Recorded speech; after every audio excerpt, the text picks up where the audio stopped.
एक मैया प्राण दे रही थी तो ऊ करे बार बार, तो उसके बच्चों ने सोचा कि माँ कुछ मैसेज देना चाहती है, बड़ा मैसेज देना चाहती है, शायद कुछ ऐसी बात बताए कि जिससे धनवान हो जाऊं मैं, क्या अब तक कुछ धन छुपा के रखा।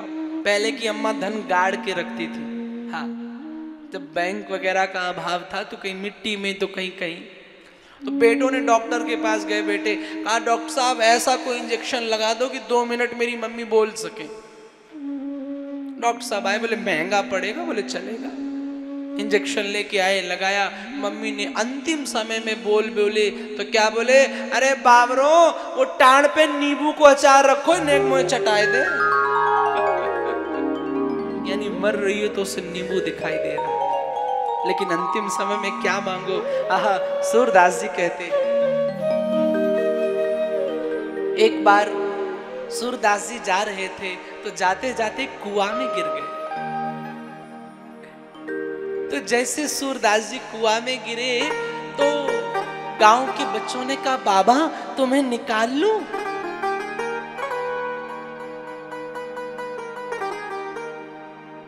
बाबा तुम्हें निकाल लूं। सूरदास ने कहा नहीं नहीं, जिसने मुझे डाला है वही निकालेगा। अब सूरदास जी जानते कन्हैया ने डाला उसको कन्हैया ही निकालेगा।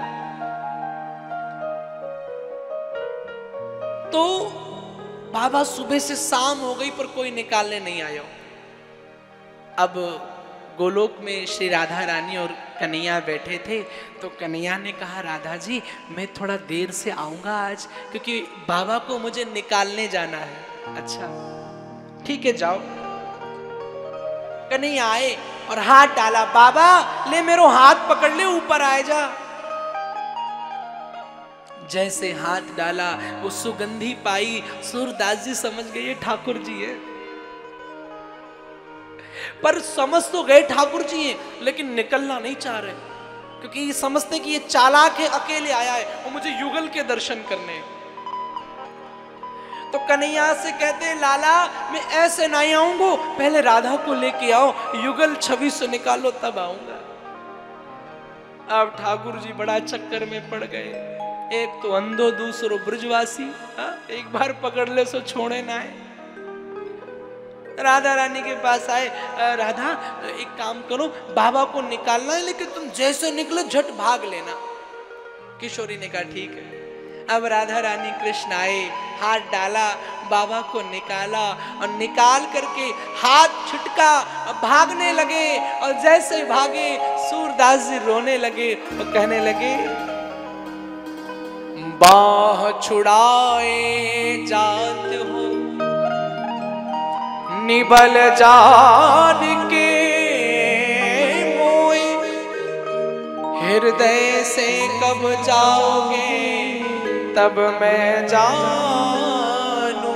तो कन्हैया ये बाहा हाथ तो छुड़ा के चले जाओगे, पर ये हृदय में जो तुम बैठे हो यहां से निकल के कब जाओगे, यहां से निकल के दिखाओ तब जाने।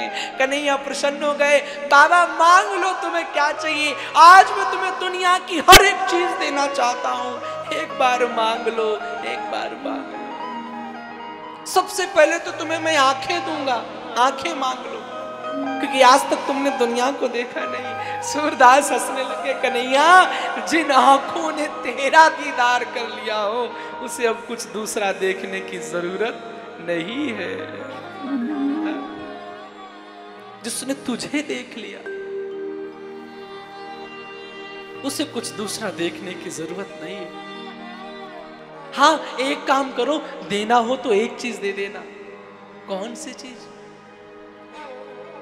इतना तो करना स्वामी जब प्राण तन से निकले।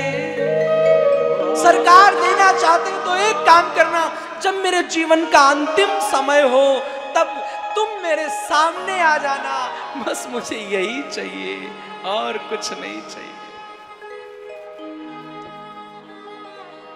जब मेरे प्राण जा रहे हो मैं तुम्हें देखता हुआ मरूं, मैं तुम्हें सोचता हुआ मरूं, मैं तुम्हें बचता हुआ मरूं, मेरा अंतिम समय सुधर जाएगा।